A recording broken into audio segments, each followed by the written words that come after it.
Deus te trouxe aqui para aliviar o seu sofrimento.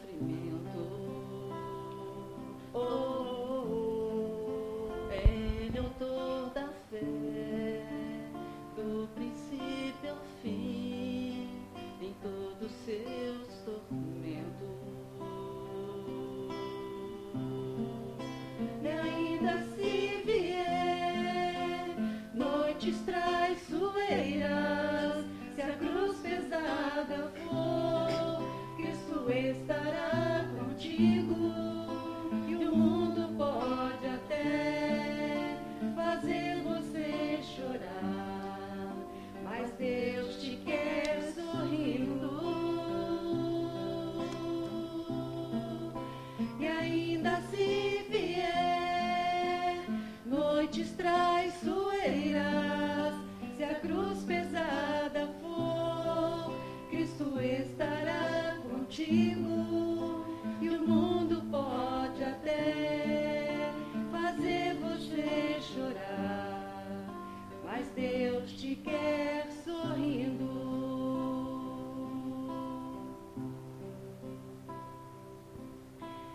Seja qual for o seu problema, fale com Deus, Ele vai ajudar você. Após a dor vem alegria, pois Deus é amor e não te deixará sofrer.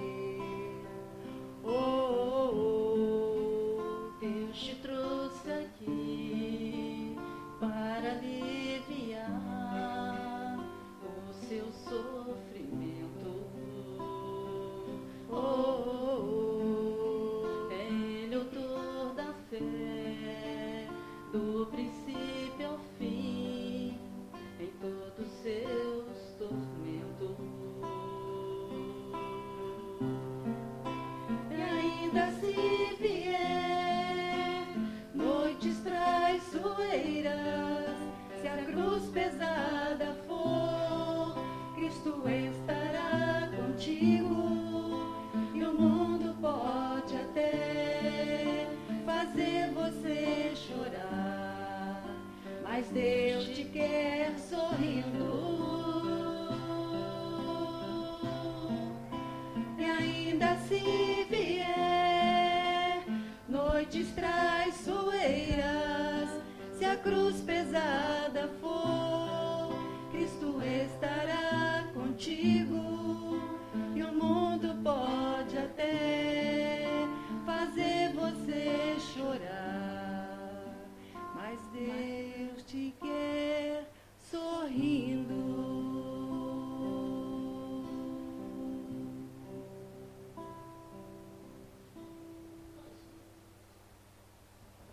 Obrigado, Ana. Obrigado, Solange. Bom, então, o tema hoje é nuvens, no capítulo 32 do livro Caminho, Verdade e Vida do Espírito Emmanuel, desculpa, psicografia do Chico. E esse versículo, né, está no capítulo 9 do Evangelho de Lucas, é o versículo 35, que narra assim o evangelista. E saiu da nuvem uma voz que dizia: este é meu filho amado, a ele ouve. Então, a partir do capítulo 9, né, do Evangelho de Lucas, do versículo 22, nós vamos começar para poder entender esse contexto. Essa passagem, né, da transfiguração, ela está no Evangelho de Marcos e também no Evangelho de Lucas. Desculpa, Evangelho de Mateus. Mas voltando a Lucas, lá na transfiguração, o evangelista começa a dizer que passados cerca de 8 dias, Jesus tomou consigo Pedro, Tiago e João e subiu ao monte para orar. Bom, mas que 8 dias mais ou menos é esse, ou o que ele havia dito, né? Passou 8 dias de quê? Então a gente chega então no versículo 22, desse mesmo capítulo 9 do Evangelho de Lucas.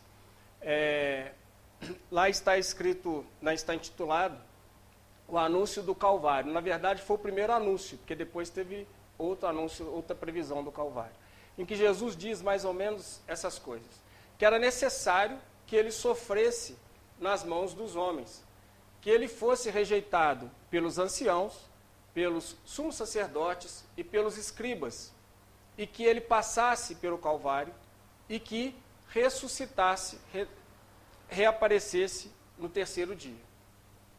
E que ele disse, ainda continua, Jesus ainda continuando, aquele que quiser vir após mim, deixe a ti mesmo, esqueça-se de você mesmo, tome a sua cruz de cada dia. Então ele não fala, tome a sua cruz e siga-me. Ele fala, tome a sua cruz de cada dia e siga-me. E siga-me. E continua. Aquele que quiser salvar a sua vida, a perderá. E aquele que perder a sua vida em meu nome, a salvará. Ele continua, mas só para a gente refletir em relação ao que ele falou aqui. Ele fala das nossas dificuldades. Se nós quisermos seguir Jesus, que é pensar na vida espiritual, não só no ponto de vista carnal, nós devemos negar a nós mesmos, tomar a nossa cruz de cada dia e seguirmos. O que a gente entende como sendo cruz? São as dificuldades que nos aparecem na vida. As dificuldades do dia a dia. Então, às vezes, no mesmo dia aparecem várias dificuldades. E às vezes a gente passa o dia inteiro ou passa a semana numa tranquilidade e de repente vem uma dificuldade que nos apresenta. Então Jesus fala essas coisas e fala o quê? De ganhar o mundo. Porque ele termina, dizendo, para a gente passar para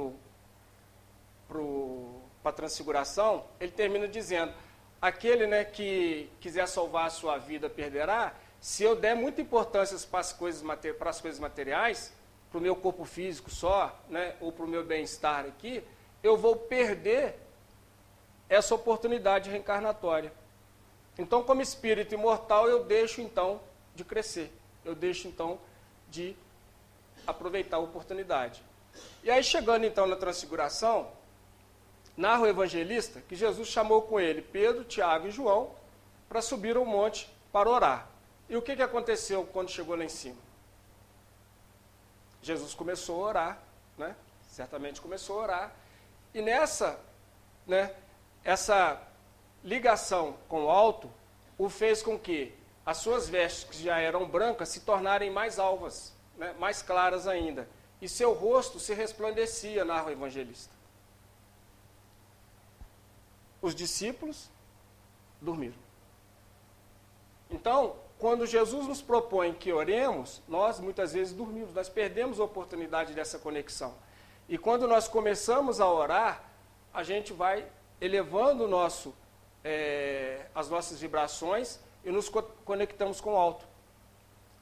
Nessa situação em que Jesus começa a orar, os discípulos dormem, narra o evangelista que aparece, surge ao lado de Jesus, Moisés e Elias. E eles conversavam sobre o êxodo de Jesus, quer dizer, a partida de Jesus. Quando os discípulos acordam e veem a presença de Jesus naquela luminosidade, naquela condição resplandecente, mas a presença de Moisés e Elias, Pedro oferece para fazer uma cabana, para cada um. Ele diz, mestre, é bom que estejamos aqui e façamos uma cabana, ou uma tenda, para o Senhor, outra para Moisés e outra para Elias. Não, o evangelista que Pedro não sabia o que estava dizendo. Moisés e Elias eram desencarnados. E Jesus estava no momento de transfiguração. Mas falando isso, o que aconteceu? Os dois profetas começaram a se afastar, a sumir. E eis que surgiu o quê? Uma nuvem. Ao surgir essa nuvem, tudo começou a escurecer. E quando a nuvem tinha se tornado densa e eles estavam dentro da nuvem, o que os discípulos fizeram? Abaixaram a cabeça na terra com medo. Eles tiveram medo. E tendo medo, então, eles ouviram ainda a voz que surgiu da nuvem, em que está no versículo 35 desse capítulo 9. Este é meu filho amado, a ele ouve. Então, após essas palavras, o que aconteceu então? Eles tinham vivido a glória de ver os profetas, e ao mesmo tempo, tendo vivido a glória de ver os profetas, né, naquele ambiente, eles tiveram medo daquela dificuldade que foi a nuvem que se apresentava. Eles então, passado esse momento, eles conversando com Jesus, eles falaram, olha, tá bom aqui, vamos ficar aqui dentro. Igual está aqui, né, no Centro Espírita Dom Pedro. É muito bom estar aqui. Só que nós precisamos ir lá fora e viver a vida lá fora e enfrentar as dificuldades. A gente vai falar sobre isso. Mas por que então Jesus chama Pedro, Tiago e João? Por que ele não chamou os outros? Só para a gente pensar um pouquinho e refletir. Se ele chamou os três, é porque os três tinham condições de ver o processo da transfiguração. Os três tinham condições de doar fluidos ectoplásmicos para quê? Para materialização dos dois profetas. E ainda, por fenômeno de voz direta, que foi a voz que saiu da nuvem. Não tem mistério, não tem magia, não tem milagre, não tem nada, é tudo fenômeno natural.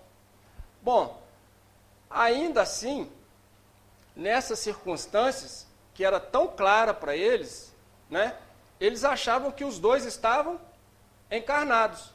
Aí alguém pode questionar, por que apareceu Elias, sendo que João Batista era a reencarnação de Elias, e ali havia mais ou menos, ou pelo menos pouco mais de 2 anos, que João Batista tinha desencarnado. Por que então não aparece como João Batista?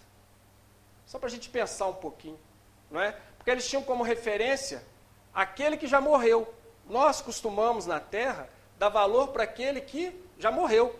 Aquele que está aqui a gente não liga. A gente não liga muitas vezes para os nossos filhos, para os nossos irmãos, para os nossos pais, para os nossos vizinhos. Quando as pessoas partem, a gente começa a dar valor. E muita gente é homenageada pós-morte. A gente esquece de valorizar enquanto o indivíduo está a caminho conosco.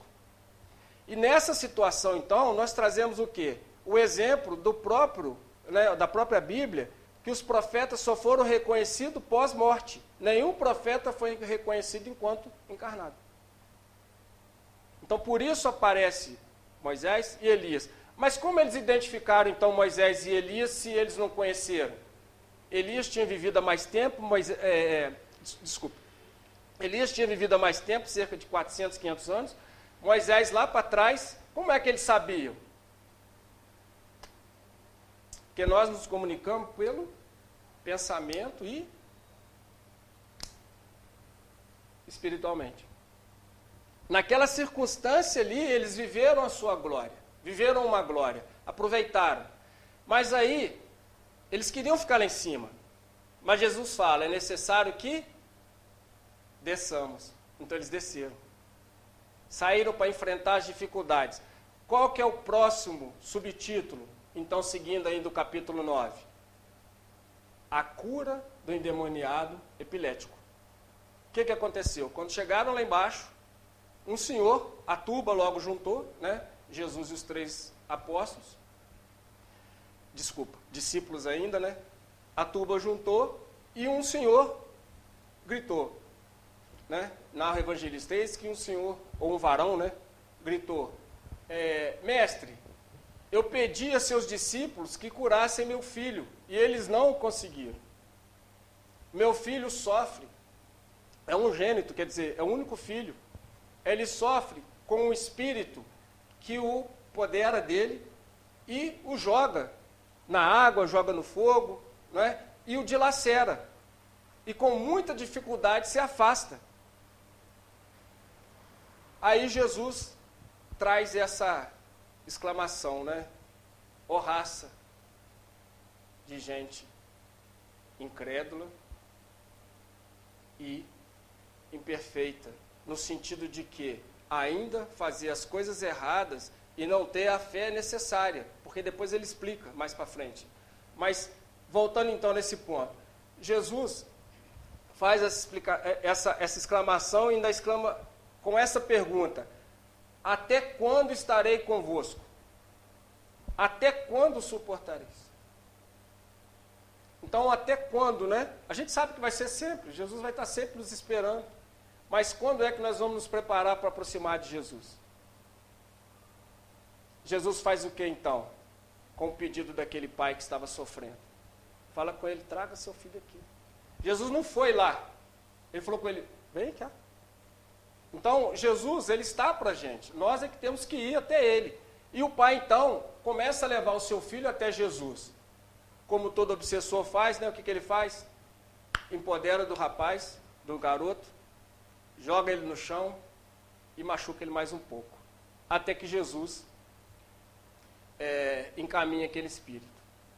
Então nós sabemos que Jesus não expulsa o demônio. Jesus, né, encaminha o espírito obsessor, o espírito imperfeito, o espírito voltado ao erro, para que seja, né, amparado no mundo espiritual e siga sua vida. Narra o evangelista que Jesus curou o menino e entregou o menino ao pai. Mais tarde, né, Judas perguntou a Jesus por que eles não conseguiram fazer a cura, efetivar a cura. Aí Jesus afirma que foi por causa da falta de fé. O que fez eles terem medo da nuvem?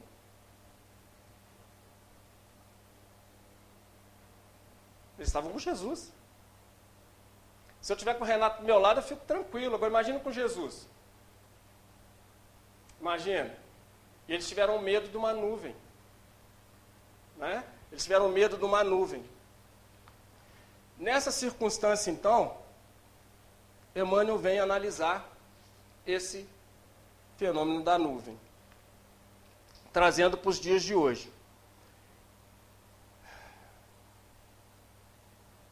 Jesus leva os discípulos para que os discípulos realmente reconheçam que ele era o verdadeiro Filho de Deus.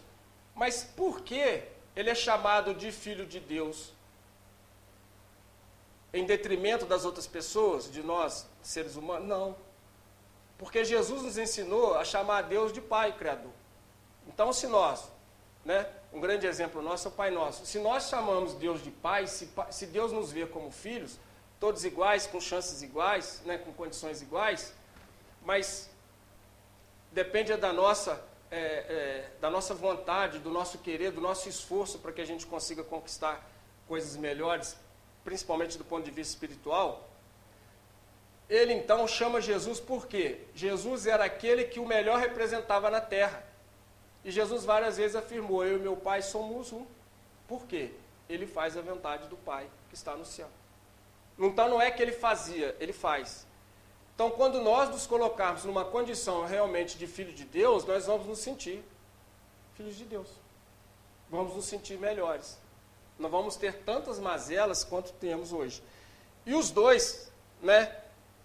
Quem que apareceu? Moisés representa então a lei.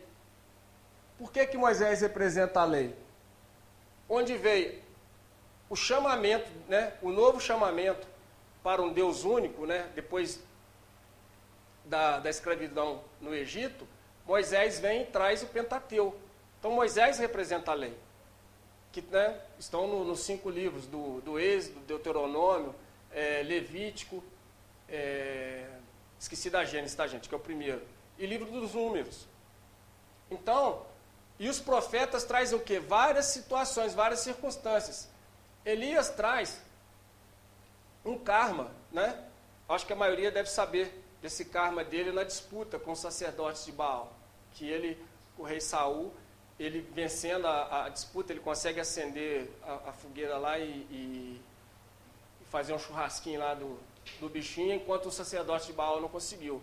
E o que ele determinou? Que aqueles 400 homens fossem mortos. Por isso aconteceu da situação, das circunstâncias da morte de João Batista ter sido decapitado a mando do rei Herodes. Então a lei de reencarnação traz para a gente o quê? Essa condição, né, de causa e efeito, ao mesmo tempo, oportunidade de crescimento. Então, Elias representa aqui os profetas. Continuando. Então, a voz de Deus revelou, né, que o Messias, Jesus, era o Messias esperado, de acordo com os profetas, e que ele era realmente o representante de Deus na Terra. Esse fenômeno, né, muitas vezes, chama atenção no sentido de sua explicação, que já foi comentada aqui no início. Além disso, né, a proposição, o subir ao monte, se elevar, e a condição de glória de estar lá em cima, elevado, e ter que descer e trabalhar. Então eu vou para o mundo espiritual, retorno na terra para quê? Colocar em prática aquilo que eu aprendi no mundo espiritual e trabalho. Mas acontece o quê? De vir as nuvens. E essas nuvens nem sempre trazem essa mensagem de voz direta, mas traz sempre uma mensagem, um aprendizado para a gente. Depende da gente saber aproveitar. Se os três, né, discípulos, se eles tivessem fé sólida, eles teriam aproveitado todo o momento de glória, mas eles dormiram e se preocuparam com a nuvem. Então, Deus também deixa claro para a gente, nesse fenômeno, né, que nós devemos fazer não aquilo que nós temos vontade de fazer, mas aquilo que precisa ser feito para a gente crescer como espírito imortal. Então, a famosa frase, né, de Paulo de Tarso, tudo me é lícito, mas nem tudo me convém. Então eu posso fazer o que eu quiser, mas não devo. Nem tudo eu devo fazer. E essa habilidade, né, para a gente conseguir seguir Jesus vem da fé sólida. Olha que oportunidade reencarnatória nossa. Conhecemos a doutrina espírita, adentramos no centro espírita, temos as informações da pluralidade das existências, as informações da fenomenologia, de que tudo é natural, não tem nada sobrenatural, e aí nós temos ainda a fé pequena. E quantas vezes nós temos, cada um de nós tem, é só saber, conseguir perceber essa sutileza da misericórdia divina em nossas vidas. Um exemplo claro, né? Até falei, esqueci o nome de sua mãe, Renato. Falei com a mãe do Renato. Quando eu estou fazendo o estudo, eu não sinto dor. Não sinto dor, eles me tiram as dores. Seguindo então, Emmanuel, né, nos traz então uma compreensão dessa passagem, como eu falei no início, de uma forma mais atual. Então ele começa assim: o homem quase sempre tem em mente, ou tem a mente absorvida na contemplação das nuvens que surgem no horizonte. Então a gente fica preocupado ou contemplando aquilo que vem lá na frente. Vou dar um exemplo bem material. Estou na praia, quero sol. Fico olhando de longe como é que está o tempo, se o céu está azul. E não fica muito azul não, ele fica esbranquiçado por causa da evaporação da água, né? É um fenômeno natural também. Mas aí eu fico preocupado se vai aparecer nuvem ou não. Tudo bem, apareceu nuvem. Pode ser que chova, pode ser que não tenha sol, pode ser que eu não vou me bronzear. Começa a me preocupar com essas coisas. Então, aqui no horizonte, né, no horizonte de nossa existência, eu posso me preocupar com coisa que vem lá na frente, mas eu vou chegar lá na semana que vem. E a semana que vem vai ser essa semana.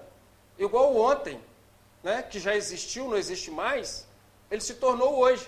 E o hoje amanhã, né, o amanhã não vai existir. Ele vai se tornar hoje, quando a gente chegar no amanhã. Então, que a gente viva a cada dia a sua dificuldade. Eu estou falando isso primeiro para mim, porque eu sou ansioso. E a gente fica com essa expectativa daquela dificuldade que vem lá. No caso aqui, né, as contrariedades da vida. E muitas vezes a gente é contrariado porque a gente cria uma perspectiva, né, e essa perspectiva nos deixa frustrados. E muitos projetos na vida, por exemplo, empreendimento, estudo, casamento, né? União, né? A gente nem fala em casamento mais, a doutrina espírita não tem casamento religioso na doutrina espírita, mas tem o casamento civil, tem a lei civil, a lei humana que nós devemos seguir, dar a César o que é de César e a Deus o que é de Deus. Se vivemos na terra, devemos que viver as coisas da terra, participar. E essa situação, né, muitas vezes nos frustra mais na frente. Só que a gente se deixa levar e acha que tudo acabou. Mas nada melhor do que o tempo, né, para resolver. E as nuvens, né, de esperanças desfeitas. Nós sabemos que para que haja o amor é necessário que haja o quê? A fé. Havendo a fé, vai haver o quê? A esperança. Mas a fé nossa é raciocinada, no sentido de que Deus existe, não numa persona, mas em algo superior, que a gente não consegue poupar, a gente consegue sentir. Porque temos, né, a essência divina em cada um de nós. Então, para que eu tenha fé sólida, é necessário que ela seja raciocinada, mas ao mesmo tempo seja sentida. E eu sentindo a fé, eu vou ter então a esperança. Eu tendo a esperança, eu vou praticar a caridade. Por quê? Eu praticando a caridade, eu vou estar com a esperança de dias melhores e vou desenvolvendo o amor em mim, que está em essência ainda, né, na humanidade de uma forma geral. E é necessário que a gente desabroche. Então, Emmanuel continua dizendo aqui, que por vezes, né, desespera-se envenenando fontes da própria vida. Então, a gente envenena a própria natureza. Ele dá um exemplo aqui, olha. Vocês lembram? Na praia, a gente desejaria um céu azul à distância. A gente desejaria um sol, né, o dia inteiro. Mas não precisa de chuva.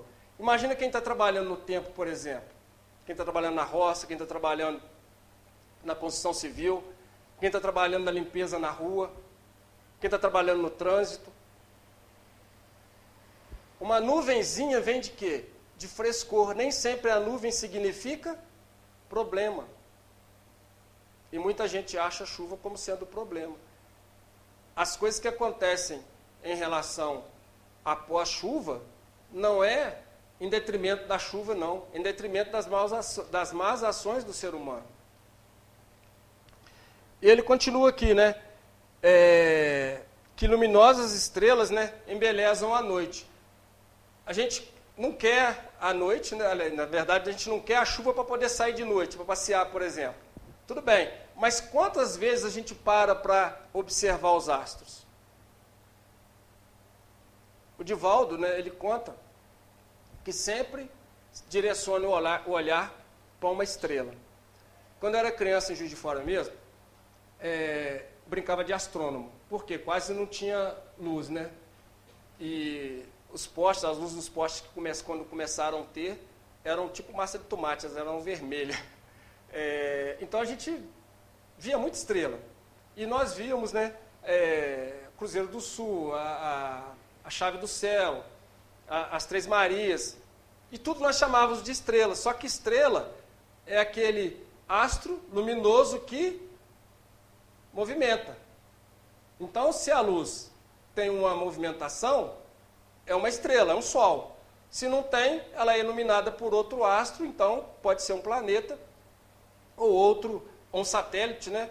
Pode ser alguma coisa menos uma estrela que é um sol. Mas, então nós sabíamos, né? Muitas crianças hoje não sabem disso, nós sabíamos que aqui é a terra de Santa Cruz. Então é chamado e conhecido como terra de Santa Cruz, porque lá na Europa você não vê o Cruzeiro do Sul. E a gente não gasta, a gente não aproveita o nosso tempo para observar a natureza e se nutrir daquilo que ela tem para nos oferecer. Emmanuel continua. Durante a transfiguração, uma grande sombra comparece, não podendo mais distinguir o maravilhoso quadro. Por quê? No desespero, né? No desespero que eles se deixaram tomar, por medo, falta de fé, igual eu disse, Jesus do lado deles. Tinha acabado de convidá-los para orar, e eles dormiram. Então, mesmo nessas circunstâncias, né, Emmanuel continua aqui, mas um manto de névoa espessa clama a voz poderosa da revelação divina. Este é meu amado filho. A ele ouve. Então essa proposta para que a gente ouça Jesus, nós vamos ouvir, né, não só dessa circunstância temporária da voz que saiu do céu, mas no mundo em que vivemos, de provas e expiações, nas dificuldades em que passamos, nas várias existências com angústias, né, inquietações, aflições amargas que nós passamos, nós podemos e devemos aproveitar a oportunidade para aprendizado. Muita gente, com a proposta de reencarnação, pensa assim, vai ficar para outra vida, né? Nós sabemos da síndrome de Gabriela, né, que eu nasci assim, eu vou viver assim, vou morrer assim, e aí? Perca a oportunidade? Quantas e quantas vezes, né, a gente deixa passar a oportunidade? Porque por maior que pareça, né, por mais que o problema seja difícil, tem sempre uma solução. Porque, olha a afirmativa do nosso mestre, o meu fardo é leve, o meu jugo é suave. Então, o peso nunca é maior do que a nossa condição de suportar, de carregar. E o julgamento, a gente não vai pagar à vista as nossas dificuldades ou erros que nós cometemos, nessa mesma encarnação ou em outras pretéritas. Deus é misericordioso, então as coisas vão acontecendo de acordo com as nossas possibilidades. E aí a gente vai desenvolvendo mais capacidade de ir resolvendo mais dificuldades que vão aparecendo. Então são nuvens passageiras. Essas nuvens passam e vêm nuvens novas dificuldades. Serve para o nosso crescimento espiritual. Então é necessário guardarmos serenidade e confiança nos momentos difíceis. E muitas vezes a gente se desespera e perde essa oportunidade. E quanto mais desesperar, ou quanto mais a gente, né, se desestabilizar, a nossa organização fisiológica, ela vai fazer com que a gente sinta mais aquela dificuldade. Então, o processo não precisa ser doloroso. A gente é que torna o processo doloroso. Porque se tivermos resignação, discernimento, né, para lidar com as dificuldades, ela vai passar. Por exemplo, se o outro errou comigo em relação a alguma coisa, ele vai responder para a lei. Mas eu não tenho que ficar pensando assim. Eu tenho que pensar o seguinte, será que eu errei? Onde eu errei? Como é que eu posso consertar? Agora, se o outro errou comigo, pode ser que eu tenha errado lá atrás e agora eu estou respondendo a lei de causa e efeito. Eu não tenho que pensar, Deus está vendo. Não, não é assim. É eu resolver a minha situação. Como diz Joana, né? Eu tenho que desenvolver o meu ego para que eu consiga igualar ao self, que é a essência do espírito, a essência do indivíduo. Mas isso é um trabalho, né, de longo tempo. São várias e várias jornadas reencarnatórias. Somos iguais, né, porcos espinhos, um espetando o outro. E a gente vai se ajustando, até a gente conseguir chegar lá na frente. Todas as dificuldades e penas, né, e de sabores da caminhada terrestre contém esclarecimentos profundos, lições ocultas e ensinamentos grandiosos. Basta com que a gente saiba aproveitar. No livro Parábolas e Ensinos de Jesus, do Caibar Schutel, ele já está desencarnado, mas ele, enquanto encarnado, escreveu, né, várias obras. E nessa obra aqui, né, Parábolas e Ensinos de Jesus, ele traz para a gente, né, uma fala interessante. Abre aspas. Os esplendores do Cristo não são materiais, mas espirituais. As manifestações do Cristo não são carnais, mas dos espíritos. Então Jesus veio para vencer o mundo, não vencer no mundo. E a gente tem preocupação de vencer no mundo. Claro, nós temos que viver a coisa do mundo, mas é necessário que a gente busque vencer o mundo. As coisas que o mundo, muitas vezes, né, até nos impõe. Liga a televisão e aparece aquela coisa. Eu não tenho que ficar ali naquela vibração. Não é? Eu estou numa conversa, eu escolho aquilo que eu quero. Tal música, eu escolho. A gente vai saber escolher. A doutrina espírita vem, né, nos trazer esse esclarecimento de buscar discernir uma circunstância de outra. Então eu sei qual companhia espiritual está do meu lado? Sei. Sei o nome? Não. Eu sei se é boa, eu sei se é ruim. E eu escolho. Sei se as vibrações são boas, eu vou então curtir essa glória. Vocês lembram lá dos discípulos? Eles não aproveitaram as vibrações. Porque eles tiveram medo. Mas a aproximação, ela pode ser dificultosa, ela pode ser meio difícil, mas ao mesmo tempo pode nos trazer ensinamento, que vai nos dar aprendizado, para que a gente consiga usar mais à frente. Então a proposta, né, é ouvirmos o Cristo, que é o principal objetivo, através do Evangelho, através dos discípulos, nos seus erros e acertos, porque eles eram pessoas comuns, como a gente, e depois, quando eles se tornaram apóstolos, os novos apóstolos que surgiram. Não só os homens, tá, gente? As mulheres também. Tiveram um apostolado muito bonito no início do cristianismo. E agora também, né? Nós temos exemplo de mulheres, vamos lá, duas. Irmã Dulce, Madre Teresa de Calcutá. Através, então, ouvir o Cristo através dos representantes do mundo espírita. Então, nem todos nós participamos de reunião mediúnica, mas todos nós temos acesso às obras. Palavras de vida eterna. Espírito Emmanuel, psicografia do Chico. Capítulo 32 aqui. Caminho, Verdade e Vida.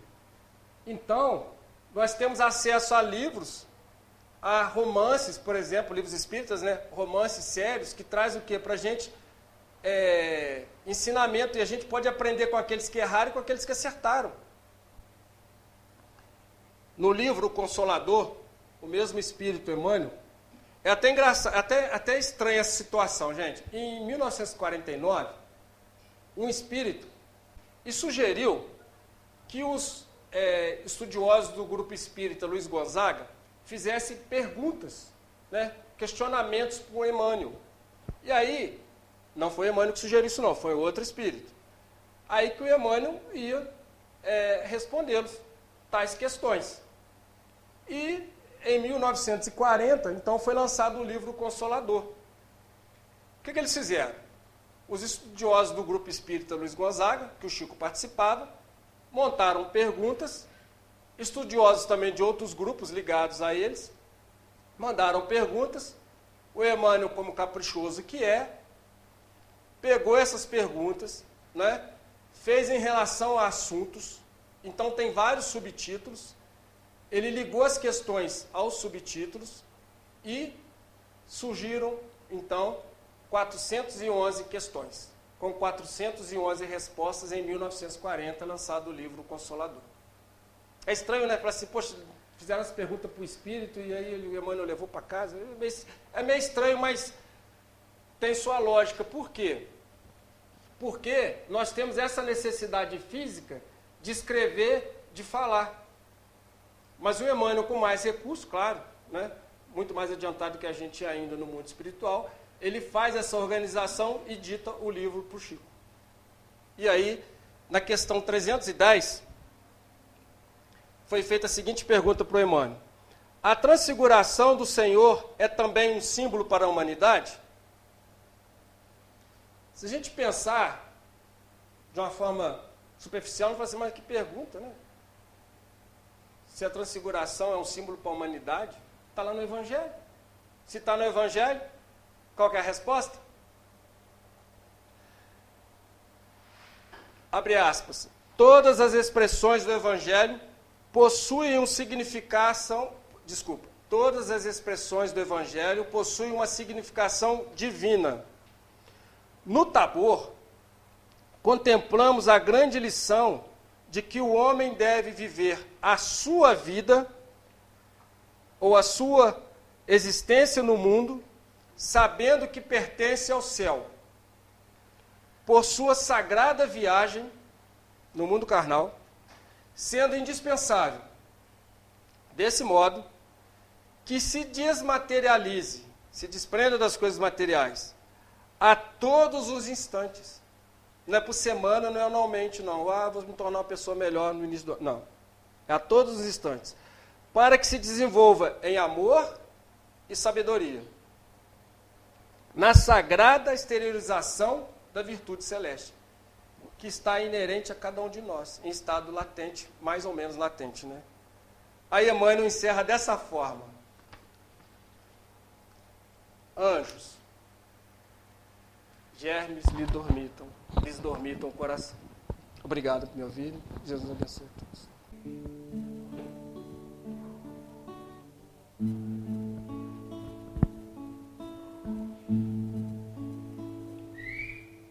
Estou só, sentindo-me cansada. Preocupações perturbam o meu coração. Então me acalmo, espero em silêncio Jesus chegar e sentar-se junto a mim. Neste momento